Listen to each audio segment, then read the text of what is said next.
Comment investir dans les jeux vidéo? C'est ce qu'on va voir ensemble dans cette vidéo. Donc on va voir tout simplement dans un premier temps les chiffres de ce secteur avec quelques rapports et ensuite on va voir, je vais vous montrer donc trois actions qui cartonnent, une qui est un petit peu moins intéressante du leader du secteur des jeux vidéo et je vais vous montrer aussi à la fin un fonds qui est investi uniquement dans les jeux vidéo et dans le sport électronique, dans l'e-sport. Donc vous allez vraiment, je pense que vous allez adorer, que vous allez apprendre plein de choses dans cette vidéo, donc restez bien jusqu'à la fin. Mais avant, pensez à liker cette vidéo et à vous abonner à la chaîne. Je pense qu'il y a plein d'autres vidéos dans ce style qui vont sortir. Allez, c'est parti. Donc on va voir déjà quelques chiffres du secteur des jeux vidéo. Donc ça, c'est un rapport de la BPI France, donc de la Banque publique d'investissement, qui montre que les jeux vidéo donc, représentent déjà 120 milliards de chiffres d'affaires dans le monde, donc 120 milliards de dollars, dont 5 milliards d'euros en France. Donc c'est déjà un énorme secteur.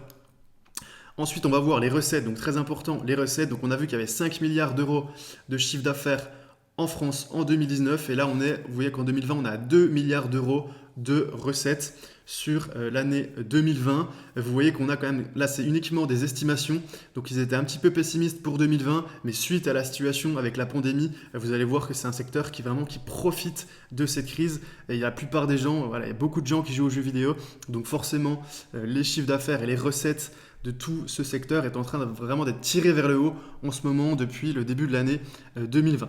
Donc voilà, c'est ce que je voulais vous dire aussi, le confinement profite au secteur, donc on a 11% de hausse du chiffre d'affaires des jeux vidéo entre mars 2019 et mars 2020. Ce que je voulais vous dire aussi, c'est que justement, ces habitudes qui sont en train de se mettre en place, de jouer aux jeux vidéo sur son smartphone, de télécharger des jeux vidéo sur sa console depuis chez soi et de jouer beaucoup plus. Ces habitudes, elles vont rester peut-être dans une moindre mesure après le confinement, mais forcément, c'est des habitudes qui vont rester. Donc les éditeurs vendent plus de jeux et ils vendent plus de jeux dématérialisés, c'est-à-dire qu'ils n'ont plus forcément besoin d'envoyer des jeux avec, vous savez, les pochettes, les CD dans la grande distribution. Donc forcément, ça leur coûte moins cher de créer des jeux, de développer des jeux. Et en plus, ils n'ont plus à partager justement ces recettes avec la grande distribution. Donc les marges de ce secteur sont en train d'exploser parce que les gens maintenant téléchargent directement les jeux vidéo sur leur console, que ce soit sur leur téléphone ou sur leur console de salon.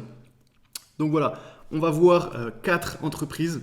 Donc on va voir Activision, Ubisoft, Electronic Arts et Nintendo. Donc on va commencer déjà par Nintendo, qui n'est pas forcément la plus intéressante, mais après vous allez voir, on va voir donc Activision, Ubisoft et Electronic Arts, qui sont vraiment des très belles actions, des très belles entreprises. Et après, on verra un fonds d'investissement qui est spécialisé dans les jeux vidéo et dans l'e-sport, qui est le sport électronique. Donc allez, on commence avec Nintendo. Donc on voit quand même que Nintendo, en 2008, ils ont pris très très cher pendant la crise. Ils ne se sont même jamais relevés, ils n'ont jamais retrouvé leur niveau de 2008. Donc là, c'est une cotation, c'est en yens, parce que Nintendo, c'est une entreprise japonaise, donc ils sont justement cotés à la bourse de Tokyo, donc c'est en yens. Voilà pourquoi les prix peuvent paraître si importants, donc 13 500 yens.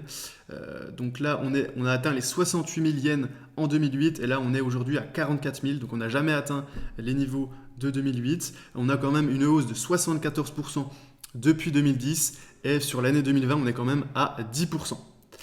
Ensuite, deuxième entreprise, c'est Ubisoft, une très belle entreprise, c'est un éditeur de jeux vidéo également. Ils ne produisent pas de consoles, mais c'est uniquement des jeux. Que ce soit sur mobile et sur console, sur ordinateur également. Donc vous voyez Ubisoft, magnifique. Donc en 2008, ils ont pris quand même assez cher, mais ils se sont bien relevés, notamment à partir de 2012. Et depuis 2010, ils ont quand même plus 580% de rendement depuis 2010, donc en 10 ans. C'est quand même magnifique. Vous voyez quand même qu'en 2020, ils n'ont pas tant que ça profité de la crise. Ils ont évité de se ramasser comme la plupart des entreprises qui ont perdu entre 25 et 30%. Eux, vous voyez qu'ils sont sur une baisse de moins 1,5%. Donc, ils ont quand même très bien résisté. Après, on va voir donc deux entreprises qui, eux, ont vraiment cartonné depuis 2020 et même depuis 2010, mais qui ont su profiter de ce confinement, de cette crise du Covid-19. Donc on a notamment Electronic Arts qui depuis donc 2010, vous voyez qu'on est à 528% de hausse depuis 2010 et depuis 2020, on est à 6% de hausse. Donc voilà, c'est super. En plus, ils ont vraiment éclaté leur niveau de 2008 d'avant-crise. Pendant cette crise, ils gagnent encore de l'argent, ils sont encore à plus 6% de hausse. Donc c'est vraiment une très belle boîte, Electronic Arts. Ensuite, on a Activision Blizzard, pareil, un éditeur de jeux vidéo. Donc là, on voit qu'en 2008, eux, ils ont pris un petit peu moins cher.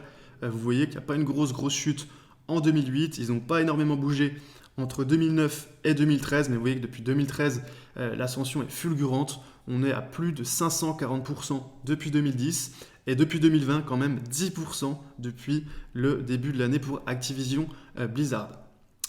Ensuite, je voulais vraiment vous présenter, donc comme promis, un fonds qui est spécialisé dans les jeux vidéo et dans le sport électronique, ce qu'on appelle l'e-sport.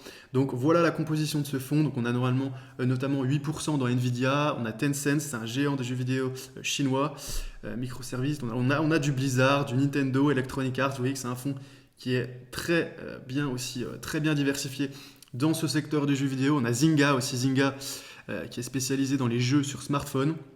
Qu'est-ce qu'on a d'autre? On a Take-Two. Take-Two, pareil, jeux sur console, Ubisoft, Bandai, donc voilà, vraiment des très belles boîtes, un très beau fonds. Et donc on va voir la performance de ce fonds. Donc là, il a été créé, c'est vraiment un fonds qui est très récent. Il a été créé en 2018 et depuis 2018, on est déjà à 37% de hausse. Donc ce qui est intéressant dans ce fonds, c'est que vous n'avez pas besoin d'acheter une action Nintendo ou une action Ubisoft. Là, vous avez juste à mettre de l'argent dans ce fonds qui est déjà diversifié. Donc ça vous permet d'avoir plusieurs actions et justement de capitaliser sur l'évolution de tout le secteur. Donc notamment les éditeurs et les producteurs de jeux vidéo, mais aussi l'e-sport, qui est vraiment une discipline qui est en train d'exploser en ce moment, notamment avec des diffusions à la télé, donc notamment évidemment sur Internet, mais de plus en plus avec des chaînes de télé qui se créent sur l'e-sport, donc le sport électronique. Donc voilà, 37% depuis sa création en 2018, et vous voyez qu'en 2020, on a pris 8% sur l'année, donc c'est vraiment génial comme fonds d'investissement, ça peut être une piste d'investissement pour vous, pourquoi pas. Donc voilà, en tout cas, j'espère que vous avez apprécié cette vidéo. Pensez à liker, à vous abonner à la chaîne. Et si vous voulez en savoir plus sur l'investissement boursier, si vous voulez savoir comment justement gagner plus d'argent, apprendre à investir, je vous invite à cliquer sur le lien dans la description pour vous inscrire au club privé Liberté Financière. C'est totalement gratuit. Et voilà, moi je vous dis à bientôt pour une prochaine vidéo.